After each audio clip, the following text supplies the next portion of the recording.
There's nothing left inside. I found a whole new love. My heart is open wide. There's nothing left to show. I know I got high, but you did enough to leave me so.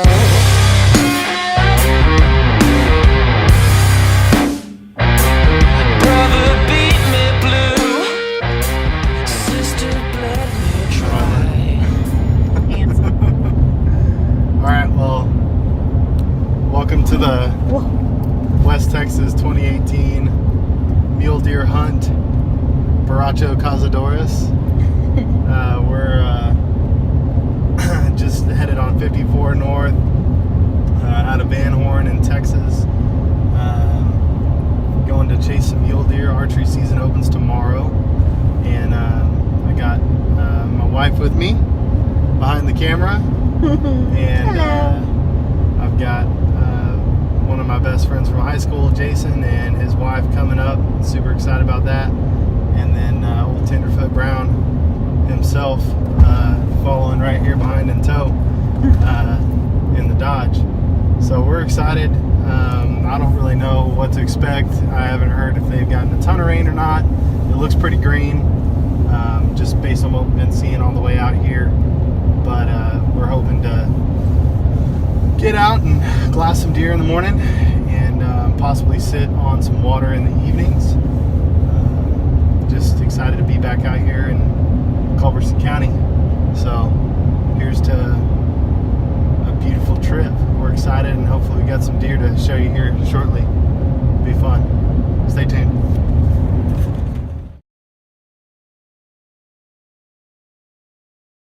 So he definitely just got it.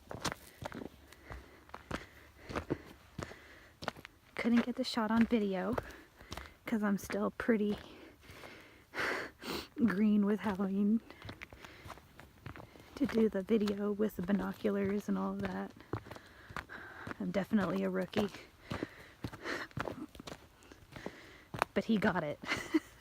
I even heard the thump. I'm so proud of this man right now. Stay tuned. I can't believe that just happened. It is. I shot 10 minutes ago. It is 8:30 on day one. And I can't freaking believe that just happened. We pull over this little ridge and we start glassing this little area right here, this beautiful couple valleys.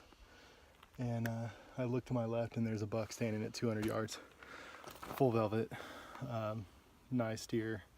And I was like, why not, right? What's the worst that can happen? We bust him out. So I just start going for him and range him at 170, then I range at 100, and I cross the fence. And when I crossed the fence, I could see just his back. So I started heading up straight towards him, and just marching in. I had a bush perfectly in front of me, so there was no way he could see me. The wind was blowing crosswind, so he couldn't hear me. And I was just stepping on all these little stones and trying my best to stay quiet. And then I saw him raise his head, ranged him 56. He put his head back down to eat, and I went to draw, settled on him. I've been shooting that shot all year, and that's why you practice, because smoke that joker. Yeah. Oh my God, I'm so freaking excited right now. Mm-hmm. I can't believe that just happened.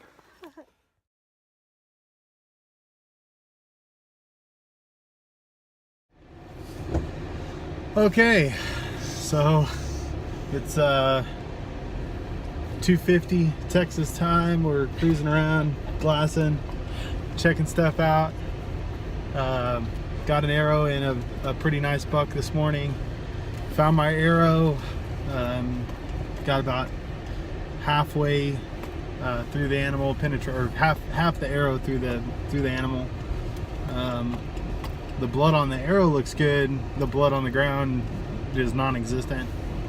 So I don't know. I guess we're just gonna have to wait for buzzards or coyotes or something. So at any rate, we're still out here chasing them down, looking for Mr. Hind a buck. It's hot. It's 83 on the thermometer, but it feels like about 183. And anyways, we're just checking out some beautiful country. Yeah. Oh, good times.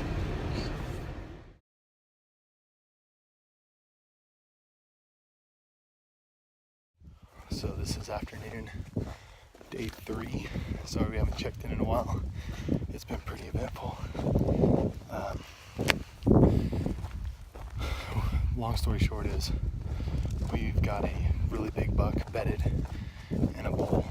And so we're gonna get on either side of him. The wind is blowing basically straight down the bowl. We're gonna just get on either side of the bowl and wait for him to get up, and then see who has the better opportunity to make a play on him. Really awesome buck that Kristen spotted midday. We jumped him, and crazy, wild, but get into that tonight. So anyways, here we go. Well, we are wrapping up day 3. It was a really eventful day. I got to 38 yards on a nice 3x3. There was a really good opportunity to kill right there, but basically I should have been more patient, and just boils down to I stepped out before he did, and he saw me first, and then he kind of his body basically was blocked by a big cedar bush. All I could see was his neck and his antlers. Didn't want to take a poor shot, so just let him walk. He went straight up the side of the hill and into the next basin.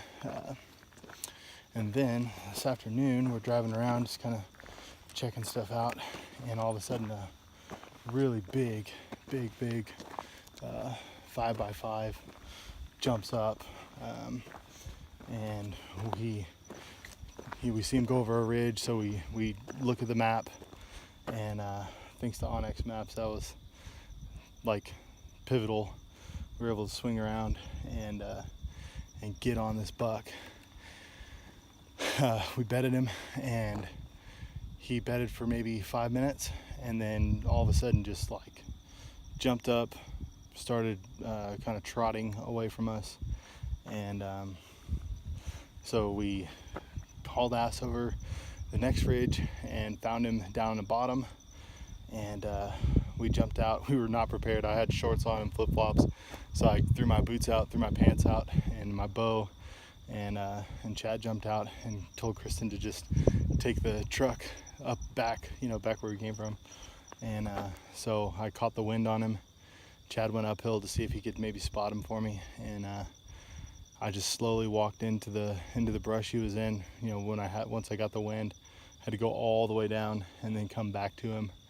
But it was pretty wild because he did exactly that. He just laid down in that thick brush, and I thought for sure he would go uphill, so I played it uphill side, nice and slow, and of course I see his antlers stand up, and what does he do? He breaks straight downhill away from me, up and over the next ridge. So we thought we had him again in that basin. We sat out on that basin. I sprinted up the side of that hill and thought that maybe he was just gonna stay in that basin. We watched for 15 minutes or so and never saw him come out, so we decided just to say we'll just wait, and we went back to camp, and that's where we've been this afternoon, is back in that basin. Never came out. We saw a bunch of coyotes go through there, so I don't think if he was in there that he would have stayed. If that big pack of coyotes went in there, he'd had to have some balls of steel. But man, it's been an awesome hunt. I never found my buck from day one. I don't think he's dead. We've checked for sign every day, as far as buzzards and coyotes, and there hasn't been anything over there. There was 0 blood. We found the arrow. We found very light blood, but that was it. There was just no other sign. So I'm just gonna take it as I think the deer walked off. He's definitely injured, but without really being able to tell where the shot placement was, there's no way you can really tell that if he's dead or not. So we're gonna give it one more shot in the morning and see what we can do. It's been a really fun hunt. So Jason and Lisa had to pack up and head out, so we're gonna miss them, but Chad and I are still hard at it. Mama's hanging in there. I can't believe she's done so good. She's 8 months pregnant and kicking ass. So, just been really fun.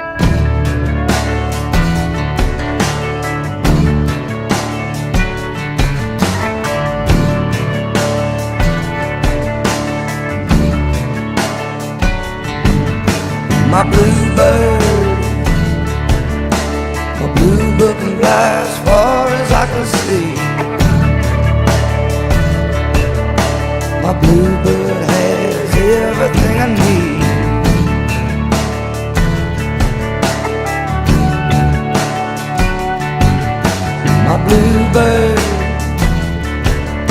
My bluebird knows my deepest desire.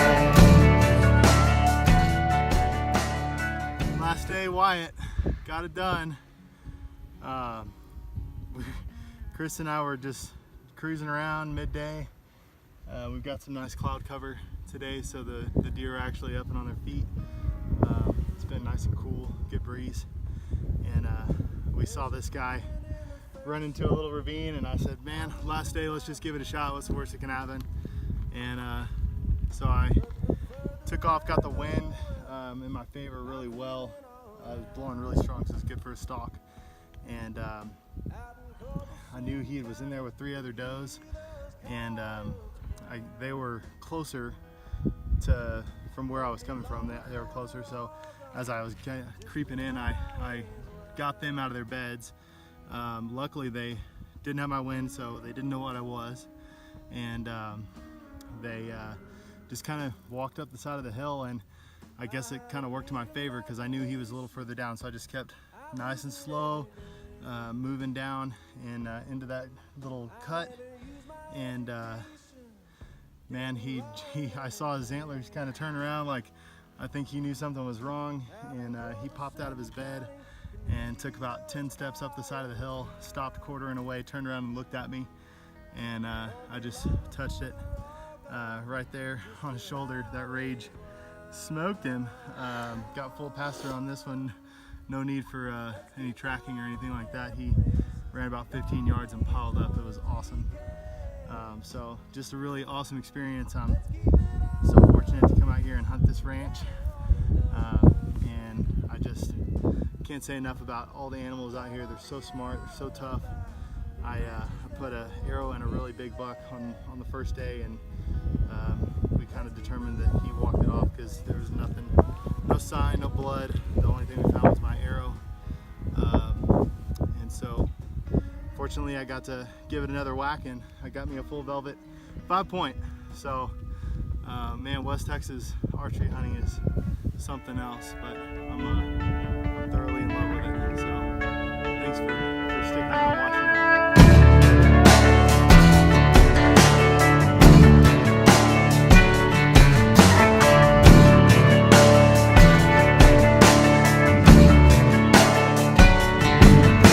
My bluebird, my blue book can fly as far as I can see. My bluebird has everything I need.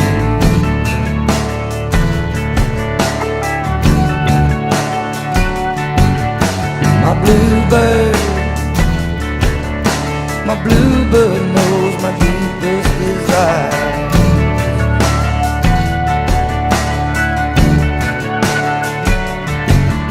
My bluebird will catch me just before the fire. And down on the river, baby,